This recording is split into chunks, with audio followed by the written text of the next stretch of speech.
Everyone, both candidates 2024 both class 10 and class 12। तो I hope कि आप सभी लोग अच्छे होंगे। उम्मीद करता हूं कि आप सभी लोग अपने रिजल्ट के लिए बेसब्री से इंतज़ार कर होंगे। बट एक बहुत ही मेजर कमेंट्स और टेंशन आप लोगों के मन में चल रही है कि कॉपी चेकिंग कैसी हुई है, राइट? कैसी हुई है आपकी कॉपी चेकिंग?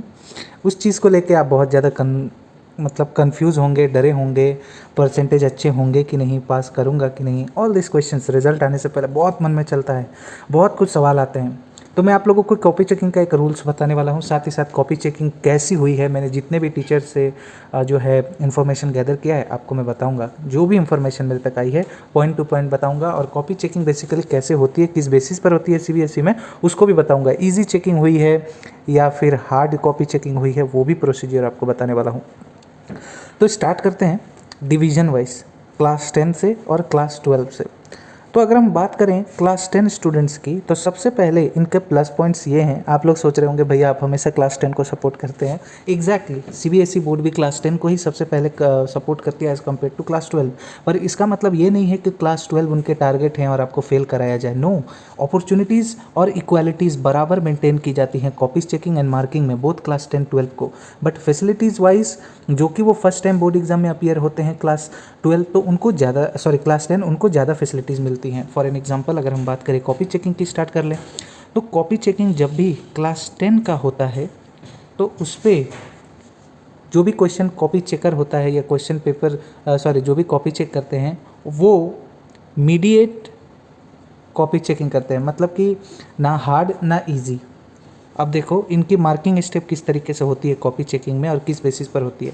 क्लास 10 जो कि फर्स्ट टाइम बोर्ड एग्जाम में अपेयर होते हैं, कोई एक्सपीरियंस नहीं होता है। साथ ही साथ बोर्ड्स में बहुत सारे अच्छे स्टूडेंट्स, साथ साथ मीडियोकर स्टूडेंट्स भी होते हैं जिनकी उतनी परफॉर्मेंस अच्छी नहीं होती है स्कूलों में। इसका मतलब ये नहीं है कि central board of secondary education आपको फेल करे। इतिहास अगर आप इंडिया की बात करें तो सीबीएसई एक ऐसी बोर्ड है कि सबसे ज़्यादा पासिंग परसेंटेज इसी बोर्ड से निकलती है हर साल। सीबीएसई क्लास 10 को first time as a fresher आप कह सकते हैं कि वो न्यू बोर्ड एग्ज़ाम देते हैं, तो उनको एडवांटेजेस ये रहता है कि उनकी कॉपी चेकिंग को बहुत लीनियंट वे में चेक किया जाता है। फॉर एग्जांपल आपने कोई भी आंसर अगर लिखा है तो आपको अटेम्प्ट मार्क्स भर भर के मिलता है। मतलब कोई भी अगर आपने क्वेश्चंस को अटेम्प्ट किया है तो ज़्यादातर क्वेश्चंस के आप लोगों के हाफ मार्क्स मिल जाते हैं, मतलब अटेम्प्ट मार्क्स आप लोगों को दिए जाते हैं। सबसे बड़ा बेनिफिट होता है कंपेयर टू क्लास 12 को। क्लास 12 को भी अटेम्प्ट मार्क्स मिलते हैं क्वेश्चन अटेम्प्ट करने के, पर उनके कुछ पॉइंट्स सही होने चाहिए। बट क्लास 10 में ऐसा नहीं है, क्लास 10 अटेम्प्ट भी अगर किए हैं तो भी उनको मार्क्स मिलता है। अब कॉपी चेकिंग कैसी हुई है, तो देखो हर साल एक ही पैटर्न पे कॉपी चेक होता है, वो है मॉडरेशन पॉलिसी के अकॉर्डिंग। मॉडरेशन पॉलिसी के अकॉर्डिंग कॉपीज़ को आपके चेक किए जाते हैं, यानी कि आप लोगों के आने वाले फ्यूचर को देखकर हमेशा से कॉपी चेकर्स कॉपी को चेक करते हैं। कहने का मतलब है कि आप लोगों को पता है कि आपका फ्यूचर डिपेंडेंट होता है बोर्ड्स पे। टीचर भी जानते हैं, टीचर भी समझते हैं। तो इस बार जैसा कि आप लोगों को पता है कि बहुत स्टूडेंट्स के कंप्लेन थे कि कॉपीज़ क्वेश्चन पेपर कुछ हार्ड आए हैं। कुछ बच्चों के कहना था कि मेरे लिए इस बार बहुत डिफ़िकल्ट हो गया। तो क्या है कि कॉपी चेकिंग में इस बार जो भी फीडबैक हैं वो फीडबैक इस तरीके से हैं कि आप लोगों के जो भी कॉपीज़ चेक हुए उसमें मैक्सिमम स्टूडेंट्स ने क्या किया है, मैक्सिमम से मैक्सिमम स्टूडेंट्स ने हाफ आंसर ले जाकर छोड़ दिया है। मतलब इनकम्प्लीट आंसर्स मैक्सिमम स्टूडेंट्स ने लिखा है। एज़ पर जो भी डिटेल्स मुझे मिली हैं क्लास 10 12, मैक्सिमम स्टूडेंट्स ने अपने आंसर्स को हाफ में ले जाकर छोड़ा है। अगर आप उनमें से हैं तो ज़रूर बताइएगा। पर डरने की कोई बात नहीं है, जैसा कि मैंने आपको बताया है कि सीबीएसई के रूल में अटेम्प्ट मार्क्स करके होता है, ग्रेस मार्क्स होता है। तो अगर मान लो 5 मार्क्स का क्वेश्चन है, आपने उसमें अटेम्प्ट करके अगर आंसर लिखा है और कुछ हद तक आप लेकर गए हैं, तो ऑलमोस्ट मान के चलिए कि 5 मार्क्स में से आप 3.5 मार्क्स तो इजीली डिजर्व करते हैं, भले ही वो आंसर कंप्लीट हुआ हो या ना हुआ हो। ठीक है, कॉपी चेकिंग में हमेशा से सबसे बड़ी बात होती है कि लक डिपेंडेंसी हमेशा होना चाहिए, लक मैटर होना चाहिए। देखो बहुत सारे अलग अलग तरीके के टीचर की मेंटालिटी होती है। कुछ टीचर्स कॉपी को चेक करते हैं, बहुत सीरियसली कॉपी को चेक करते हैं, कुछ टीचर लाइटली लेकर चेक करते हैं। बट अगर आप लोग ध्यान देंगे, कैसे भी टीचर हों अपने कॉपीज़ को कैसे भी चेक करते हो, हमेशा याद रखिएगा as per CBSE advice rule, जो कि सीबीएसई की रूल होती है कि स्टूडेंट्स को ज़्यादा से ज़्यादा लीनियंट मार्किंग की जाए, लीनियंट कॉपी चेक की जाए। क्योंकि 10 साल बाद आप ये एग्ज़ाम देते हैं, 12 साल बाद आप ये एग्ज़ाम देते हैं।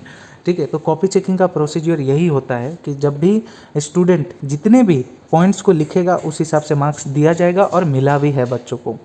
ठीक है। पासिंग परसेंटेज कंपैरिजन अगर आप देखोगे तो नेचुरली सीबीएसई का मॉडरेशन रूल कहता है कि पिछले साल के जितने भी पासिंग परसेंटेज थे उससे ज़्यादा इस साल के होने चाहिए। सपोज़ पिछले साल अगर 94% ऑफ स्टूडेंट क्लास 10 में पास हुए थे तो इस बार almost 95 above percentage of student pass होने चाहिए। तो इस एल्गोरिदम को देखकर अपनी सीबीएसई रिजल्ट्स को बूस्ट करवाती है बोथ क्लास 10 12 के लिए। और ऐसी कोई अभी तक फीडबैक नहीं है, कोई नेगेटिव फीडबैक नहीं है स्टूडेंट्स के बारे में कि उनका रिजल्ट ऐसा हुआ है या ज़्यादातर बच्चे फेल हो गए हैं या ज़्यादातर रिजल्ट ख़राब हुआ है। अभी तक टीचर्स ने जितने भी फीडबैक दिए हैं मैक्सिमम से मैक्सिमम अच्छे ही आए हैं। But on the other hand इस चीज़ का सबसे ज़्यादा बातें हुई हैं कि आप लोगों ने बहुत स्टूडेंट्स ने इनकम्प्लीट आंसर किया है, ठीक है। इनकम्प्लीट का मतलब ये नहीं है कि आपके रिज़ल्ट को ख़राब करके आपको फेल कराया कर दिया जाएगा। इवन अगर आप 75%, 65%, 80%, 95% ला रहे हैं which is well enough in class 10 और क्लास 12 में अच्छी परसेंटेज होनी चाहिए बिकॉज हायर स्टडीज़ के लिए आगे बढ़ने के लिए। टीचर का यही एक फीडबैक मुझे जो कि अभी तक मिला है, जो कि मैं आपके साथ शेयर कर रहा हूँ। बिल्कुल टेंशन ना करें, जो भी अपडेट मेरे को मिल रही है मिलेगी, मैं आप तक पहुँचाता रहूँगा। बस आप लोगों का साथ और प्यार चाहिए ताकि हम आगे बढ़कर एक एक करके अपडेट जानते रहें और आगे बढ़ें।